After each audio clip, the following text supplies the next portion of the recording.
Assalamualaikum warahmatullahi wabarakatuh. Perkenalkan, kami dari kelompok 3 yang akan menjelaskan tentang perlakuan bahan dan korosi. Sebelumnya izinkan kami untuk memperkenalkan diri terlebih dahulu. Yang pertama itu ada Baharudin, yang kedua ada Vandu Anahitiarido, yang ketiga ada Gayatri Arorini, dan yang keempat Rifki Setiawan. Nah, bagaimana sih tentang perlakuan bahan dan korosi? Masih simak baik-baik, kita bakal ngejelasin di slide selanjutnya. Nah, yang pertama ada perlakuan bahan, di mana perlakuan bahan ini akan dibagi menjadi dua nih. Yang pertama itu ada perlakuan panas, ada perlakuan mekanik. Gimana sih ya kan bedanya? Kita bakal bahas di slide selanjutnya. Nah, yang pertama ada perlakuan panas. Nah, perlakuan panas atau heat treatment adalah suatu metode yang dipergunakan untuk merubah sifat-sifat mekanik dari suatu baja, seperti misalnya kekerasannya, kekuatannya, atau keuletannya nih. Nah, kalau sebelumnya kita pernah ngebahas nih ya kan tentang cacat yang dihasilkan oleh perubahan suhu secara mendadak. Yang pertama itu dari panas tiba-tiba jadi dingin. Nah, biasanya akan timbul cacat-cacat pada suatu material. Nah, cacat-cacat pada suatu material itu akan menimbulkan tingkat kekerasan yang berbeda nih, dari yang pertama sampai nanti hasil dari perubahan karakteristik yang dihasilkan dari perubahan suhu itu. Nah, biasanya akan dihasilkan dari sana tuh. Kalau misalnya kita ada belajar cacat ya, kita ada cacat titik, ada cacat garis, ada cacat letak ya kan, segala macam-macamnya ya kan, ada cacat sisi. Nah, itu salah satunya itu ya karena tadi panasnya itu ya kan. Nah, komponen perkakas nih ya kan yang diproses perlakuan panas ada macam-macam. Nah, biasanya nih kalau misalnya teman-teman tahu ada molds ya kan, ada matres. Nah, dua komponen atau perkakas ini tuh sering kita temui ya kan di bengkel atau di industri-industri di mana mold dan matres ini ya kan. Mold dah contohnya. Mold itu kan terdiri atas mold dan dice ya. Dimana mold ini digunakan untuk kita mencetak gitu ya kan. Jadi ada mold ada dice-nya. Nah, karena dia bentuknya untuk mencetak juga, nah artinya si mold ini nih harus mempunyai karakteristik kekerasan dan kekuatan yang sangat tinggi nih, biar dia dapat menahan ya karakteristik yang akan dicetak. Yang dicetak kan pasti lebih nggak kuat dong daripada si mold dan dice-nya ini, karena kalau lebih kuat nanti nggak bisa nyetak dia. Itu contohnya ya, dan masih banyak lagi gitu. Nah, perlakuan panas atau heat treatment secara umum nih meliputi yang pertama itu ada proses pemanasan. Yang kedua itu ada mempertahankan suhunya untuk waktu tertentu nih. Nah, dan temperaturnya dia harus merata antara permukaan dan intinya. Yang ketiga ada pendinginan dengan media pendingin. Ada air, ada minyak, atau ada coolant lah biasanya kalau kita jambutnya. Nah, ketiga hal tadi yang di atas tuh dari proses pemanasan, ya kan, proses mempertahankan suhunya nih, sama pendinginan, dia juga tergantung juga sih sama sifat-sifat yang diinginkan. Nah, kita pengennya gimana? Keras, ulet, atau yang lainnya gitu kan. Pasti tergantung kita pengennya kayak gimana sih bahan itu ya kan. Nah, kalau kita cermat di antara tiga poin yang ini nih, pemanasan, pertahankan suhu, dan pendinginan.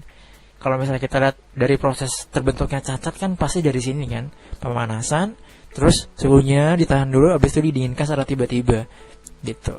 Nah, nanti akan timbulnya tingkat kekerasan yang berbeda dan lebih keras biasanya sih dari proses yang sebelumnya dilalui gitu.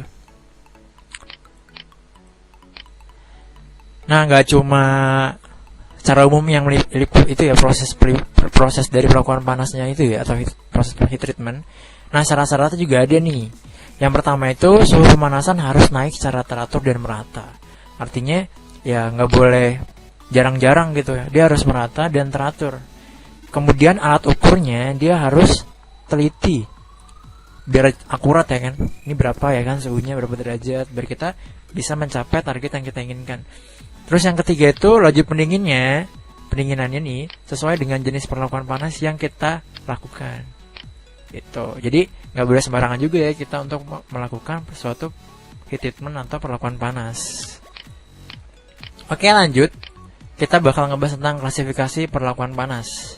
Nah, yang pertama itu ada proses annealing, ada proses normalizing, ada proses hardening, dan yang terakhir ada proses tempering. Nah, nanti kita bakal bahas nih keempat-empatnya di sesi selanjutnya. Nah, proses annealing. Proses annealing adalah salah satu proses heat treatment atau perlakuan panas yang digunakan untuk mengurangi kekerasan, menghilangi tegangan sisa, memperbaiki kekuatan, memperbaiki ductility, dan menghaluskan ukuran butiran. Ini antara lainnya aja ya. Nah, proses macam-macamnya nih, antara lain itu ada full annealing, ada recrystallization annealing, yang ketiga ada stress relief annealing, dan yang terakhir ada spheroidization. Nah, ada juga yang lain-lainnya juga ya. Jadi nggak cuma dari 4 proses annealing ini yang ada di layar. Kemudian yang kedua itu ada proses normalizing dari perlakuan panas nih atau heat treatment. Nah, normalizing sendiri dia tujuannya itu untuk mendapatkan struktur butiran yang halus dan seragam, juga untuk menghilangkan tegangan dalam. Nah, pemakaiannya nih itu untuk baja-baja konstruksi nih biasanya nih. Baja roll juga, dan material yang mengalami penempaan. Nah, itu contoh-contohnya ya, contoh dari pemakaiannya. Nah, prosesnya yaitu memanaskan sampai sedikit di atas suhu kritis. Nah, kurang lebih suhunya itu antara 60 derajat Celcius lah ya kan, di atas suhu kritis atas. Nah, kemudian setelah suhu merata didinginkan di udara gitu. Nah, udara itu kan tadi salah satu contoh dari media pendinginan ya, setelah dipanaskan. Yang ketiga ada proses hardening. Nah, proses hardening ini yaitu tujuannya itu untuk merubah struktur baja sehingga diperoleh struktur martensit yang keras dari permukaan hingga inti benda kerja. Oke. Nah, prosesnya itu baja dipanaskan sampai suhu tertentu nih. Nah, suhunya itu antara 770 sampai 830 derajat Celcius, tergantung dari kadar karbonnya juga sih. Nah, kemudian ditahan pada suhu tersebut beberapa saat, kemudian didinginkan. Nah, proses sama kan intinya kan. Pertama itu dipanaskan, yang kedua itu ditahan suhunya, terus yang terakhir itu didinginkan secara mendadak dengan mencelupkan ke dalam air oli sebagai coolant atau media pendinginnya ya. Nah, dengan pendinginan yang mendadak, tak ada waktu yang cukup nih bagi austenit untuk berubah menjadi perlit dan ferrit atau perlit dan sementit. Nah, pendinginan yang cepat juga menyebabkan austenit berubah menjadi martensit. Nah, hasilnya dari hardening yang di atas proses tadi nih, dia akan menghasilkan karakteristik benda atau bahan yang memiliki kekerasan tinggi dan kekenyalan ductility yang rendah.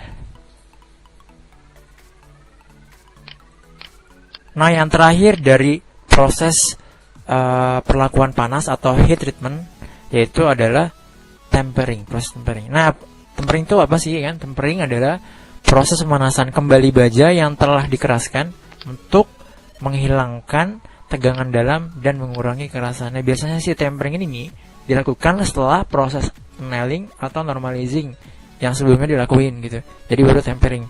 Nah, prosesnya ini yaitu memanaskan kembali berkisar pada suhu 150 sampai 650 derajat dan didinginkan secara perlahan tergantung sifat akhir yang kita inginkan dari baja atau bahan tersebut. Nah, kira-kira itu sih teman-teman 4 proses perlakuan panas atau heat treatment. Yang pertama itu ada annealing, yang kedua ada normalizing, yang ketiga ada hardening, dan yang terakhir ada tempering.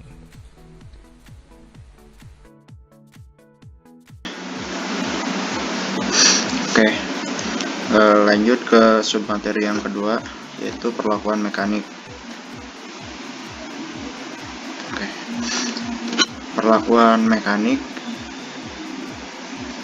gak jauh beda sama perlakuan panas. Bedanya tuh hanya kalau perlakuan panas menggunakan panas sebagai medianya, sedangkan perlakuan mekanik menggunakan gaya. Nah, di sini perlakuan mekanik saya batasin menjadi 3. Yang pertama forming, yang ketiga casting, yang kedua casting, dan yang ketiga lain-lain.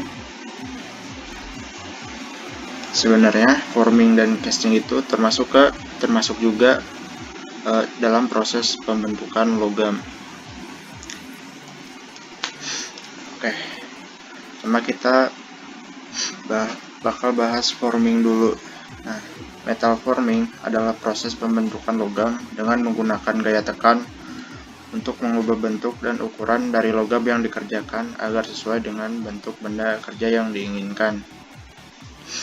Nah, dari pengertian ini ada pembentukan logam dan ada gaya tekan. Artinya forming ini bisa menjadi proses pembentukan logam dan perlakuan mekanik karena memakai gaya tekan. Oke, ada 4 jenis forming, yaitu forging. Yang pertama forging, yang kedua drawing, yang ketiga rolling, yang keempat extrusion.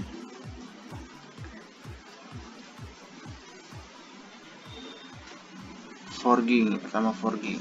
Forging atau penempaan adalah proses deformasi di mana benda kerja ditekan di antara dua die atau cetakan. Penekanan dapat dilakukan dengan tekanan kejut atau tekanan berangsur-angsur perlahan. Proses penekanan tersebut akan menghasilkan bentuk benda kerja yang sesuai dengan apa yang diinginkan. Jadi kalau kita lihat di gambar ini merupakan proses forging. Jadi besi panas yang ditempa. Oke, lanjut. Yang kedua itu ada drawing. Nah, drawing di sini bukan menggambar, tapi drawing itu merupakan suatu proses pembentukan logam dengan cara menarik wire rod atau kawat batangan melalui dies atau cetakan oleh gaya tarik yang bekerja pada bagian luar dan ditarik ke arah luar dies cetakan. Jadi ini workpiece atau kawat batangan. Kemudian drawingnya itu si cetakannya ini loh, drawingnya atau die-nya. Kemudian ada gaya yang menariknya, jadi ditarik drawing itu. Yang ketiga ada rolling. Nah, rolling adalah suatu proses deformasi di mana ketebalan dari benda kerja direduksi atau dikurangi menggunakan daya tekan yang menggunakan dua buah roll atau lebih. Roll berputar untuk menarik dan menekan secara bersamaan benda kerja yang berada di dalamnya. Nah, jadi di sini ada roller. Nah, yang gerakin si benda kerja, atau kalau di sini ada metal, ada logam. Yang gerakinnya itu si rollernya. Jadi si roller itu berputar, roller atas dan roller bawah berlawanan. Nah, terus si roller ini bakal mereduksi si bahan ini nih, bahan metal ini, bahan logam. Jadi gitu.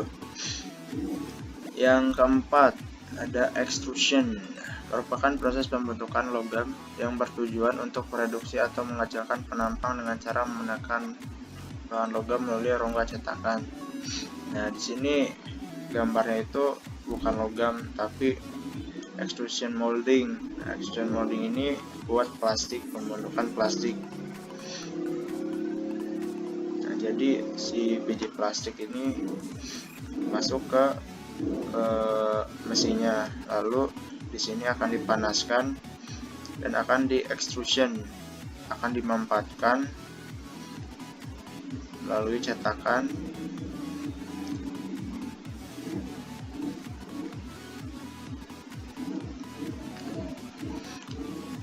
Kemudian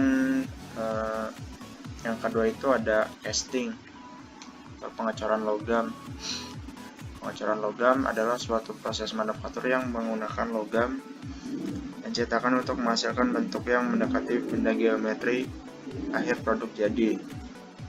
Logam cair akan dituangkan atau ditekan ke dalam cetakan yang memiliki rongga cetak. cavity sesuai dengan bentuk atau desain yang diinginkan. Setelah logam cair memenuhi rongga cetak dan tersolidifikasi, selanjutnya cetakan disingkirkan dan hasil cor dapat digunakan untuk proses sekunder. Nah, biasanya itu casting itu digunakan untuk benda-benda yang istilahnya sulit dikerjakan oleh mesin. Kenapa? Karena di casting itu lebih mudah dan biayanya juga lebih murah. Terus bagusnya lagi, casting itu nggak terlalu membuang-buang bahan, tidak seperti proses permesinan yang lainnya gitu. Nah, macam-macam proses casting. Pertama ada traditional casting, yang kedua contemporary casting. Oke. Nah, traditional casting itu ada 6.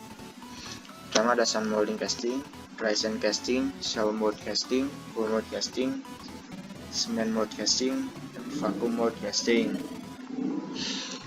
Lalu ada contemporary casting, ada 6 juga. Pertama high pressure ray casting, yang kedua permanent mold casting, yang ketiga centrifugal casting, yang keempat plaster mold casting, yang kelima investment casting, dan yang keenam solid ceramic casting. Powder metallurgy adalah istilah yang mencakup berbagai cara di mana bahan atau komponen dibuat dari jenis logam. Proses powder metallurgy dapat menghindari atau sangat mengurangi kebutuhan untuk menggunakan proses penghilangan logam, sehingga secara drastis mengurangi kehilangan hasil dalam pembuatan dan seringkali mengakibatkan biaya yang lebih rendah. Metallurgi serbuk atau bahasa kerennya powder metallurgy juga digunakan untuk membuat bahan unik yang tidak mungkin didapat dari peleburan atau pembentukan dengan cara lain. Yang kedua lainnya adalah pengelasan. Pengelasan ini atau las adalah ikatan metalurgi pada sambungan logam paduan yang dilakukan dalam keadaan lumer atau cair. Sedangkan menurut Muhammad Suratman mengatakan tentang pengertian mengelas yaitu salah satu cara menyambung dua bagian logam secara permanen dengan menggunakan tenaga panas. Sedangkan menurut Sri Widarto, las adalah suatu cara untuk menyambung benda padat dengan cara mencairkannya melalui pemanasan. Jadi ada dua pendapat di atas kan. Nah, menurut dua pendapat di atas ini, dapat disimpulkan bahwa kerja las adalah menyambung dua bagian logam atau lebih dengan menggunakan energi panas. Efeknya itu ketika bahan-bahan mendapatkan perlakuan mekanik itu yang pertama timbulnya vacancies. Vacancies itu bisa dilihat di tulisan tadi. Buat bahan teknik dan self interstitial. Itu juga bisa ditemuin di mata kuliah bahan teknik. Timbul ketidakmurnian dalam padatan berupa substitusi dan interstisi bahan teknik juga. Cacat. Semakin cacat suatu bahan, maka kekuatannya semakin meningkat. Kekosongan atau vacancies ini seperti yang dilihat ini ada kosong. Tumpukan yang biru-biru ini ada kosong tengah itu terjadi bila tempat kedudukan atom dalam kristal kosong. Kekosongan ini terjadi selama proses perlakuan mekanik, contohnya itu diberi getaran. Jadi pas diberi getaran gitu geser gitu atom-atomnya itu, jadi menimbulkan adanya suatu vacancy. Self interstisi, jadi penyusupan atom dari suatu kristal dalam tempat yang salah. Ada bisa dilihat di sini ada yang dilingkarin, khususnya self interstisial. Itu biasanya di mana ada vacancy di situ ada self interstisi. Jadi atomnya itu pindah dari yang tempatnya teratur pindah menumpuk itu jadi self interstisi. Ketidakmurnian dalam padatan atau substitusi. Substitusi itu adalah keadaan atom lain, atom yang minor, mengalihkan ke atom yang bersifat major. Substitusi bisa terjadi ketika proses pengelasan, casting, atau penampilan bahan. Jadi dilihat ini nih ada yang warna merah, terus tiba-tiba ada yang atom warna biru beda sendiri gitu. Itu menggantikan kedudukan bersifat major nih di sini di vacancy ini. Pelarutan pada interstisi adalah larutan padat yang terjadi bila atom pemotor mengisi ruang kosong antar atom. posisi interstisi relatif lebih kecil sehingga ukuran atom pengaturnya lebih kecil. Ini yang warna hijau. Oke, kali ini kita akan membahas tentang korosi, atau kita lebih familiar menyebutnya dengan karat. Apa sih sebenarnya korosi itu? Akan kita bahas di slide selanjutnya. Korosi adalah kerusakan atau degradasi logam akibat reaksi redoks.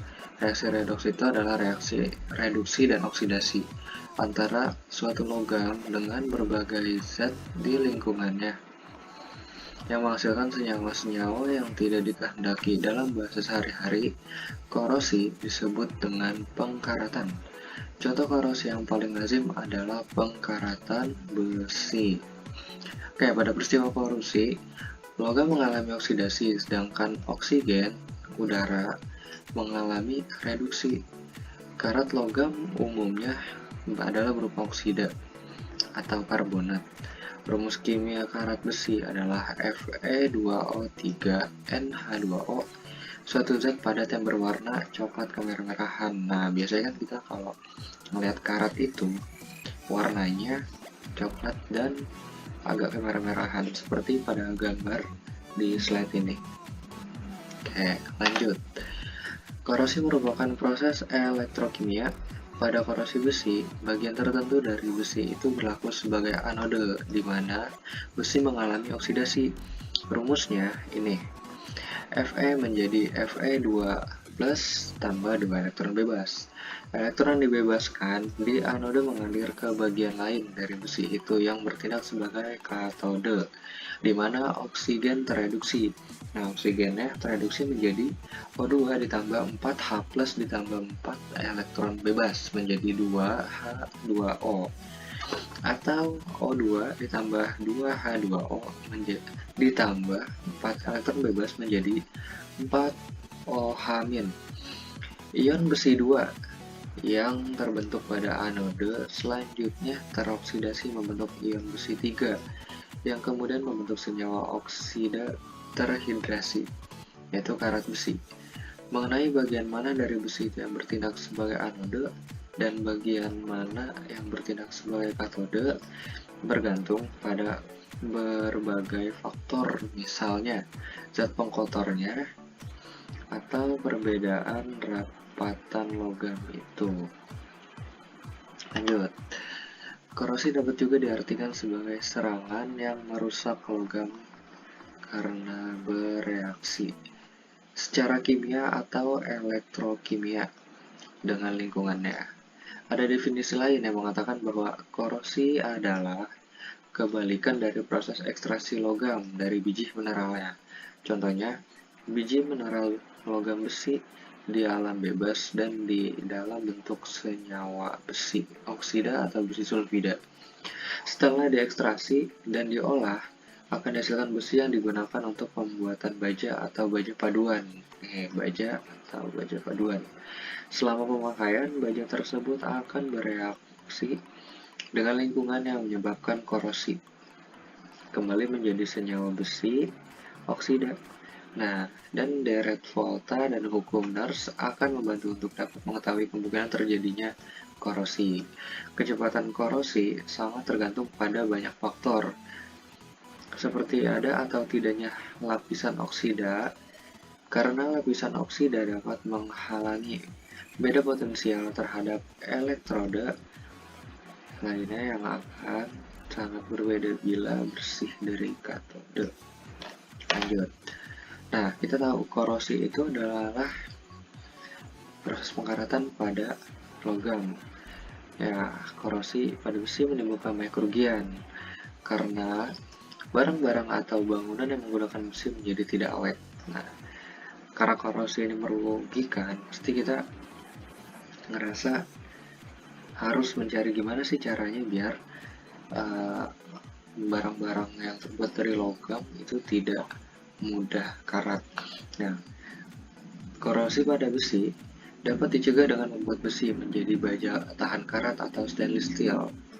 Namun proses ini membutuhkan biaya yang mahal, nggak sangat mahal, mahal aja, sehingga tidak sesuai dengan kebanyakan penggunaan besi. Nah, Cara termudah untuk mencegahnya ada pengecatan dan dibalut dengan plastik. Nah, kalau pengecatan nih, pengecatan itu berfungsi untuk melindungi besi dari kontak dengan air dan udara. Cat yang mengandung timbal dan seng akan lebih melindungi besi terhadap korosi. Pengecatan harus sempurna karena jika terdapat bagian yang tidak tertutup oleh cat, maka besi di bawah cat akan terkorosi. Pagar, bangunan, dan jembatan biasanya dilindungi dari korosi dengan pengecatan. Makanya kita kalau lihat jembatan biasa diwarnain warna-warni itu sebenarnya ada fungsinya biar dia tahan dari karat, paling tidak mencegahnya dan menghambatnya. Kemudian dibalut dengan plastik. Plastik mencegah terjadinya kontak besi dengan air dan udara. Peralatan rumah tangga biasanya dibantu plastik untuk menghindari korosi. Lanjut, ada lagi pelapisan dengan krom. Chromium plating. Krom memberi lapisan pelindung sehingga besi yang dikrom akan menjadi mengkilap. Nah, biasanya kita lihat di knalpot motor, mobil. Chromium plating dilakukan dengan proses elektrolisis. Krom dapat memberikan perlindungan meskipun lapisan krom tersebut ada yang rusak. Mantap nih baru. Cara ini umumnya dilakukan pada kendaraan bermotor, misalnya bumper mobil. Nah, tapi kalau kalian anak motor pasti tahu knalpot yang biasa warna-warni itu ya, yang dilapisin kromium. Itu salah satunya juga. Lanjut, ada pelapisan dengan timah. Tin plating. Timah termasuk logam yang tahan karat. Kemasan kaleng dari besi umumnya dilapisi dengan timah. Proses pelapisan dilakukan secara elektrolisis atau electroplating. Nih, elektrolisis atau electroplating. Lapisan timah akan melindungi besi selama lapisan itu masih utuh. Apabila terdapat goresan, maka timah justru mempercepat proses korosi karena potensial elektroda besi lebih positif dari timah. Lanjut, ada lagi pelapisan dengan seng. Nah, ini umum banget nih di kalangan anak teknik. Galvanisasi. Seng dapat melindungi besi meskipun lapisan yang rusak. Wah, bagus. Hal ini karena potensial elektroda besi lebih negatif daripada seng. Nih, elektroda besi lebih negatif daripada seng. Maka besi yang kontak dengan seng akan membentuk sel elektrokimia dengan besi sebagai katode. Seng akan mengalami oksidasi sehingga besi akan lebih awet. Selanjutnya ada pengorbanan anode. Baru ini nyoretnya. Nah, ini pengorbanan anode atau sacrificial anode. Perbaikan pipa bawah tanah yang terkorosi mungkin memerlukan perbaikan yang mahal biayanya. Hal ini dapat diatasi dengan teknik sacrificial anode, yaitu dengan cara menanamkan logam magnesium, kemudian dihubungkan ke pipa besi melalui sebuah kawat. Logam magnesium itu akan berkarat, sedangkan besi tidak karena magnesium merupakan logam yang aktif. Terima kasih. Sekian dari kelompok kami. Semoga bermanfaat dan see you. Wassalamualaikum warahmatullahi wabarakatuh.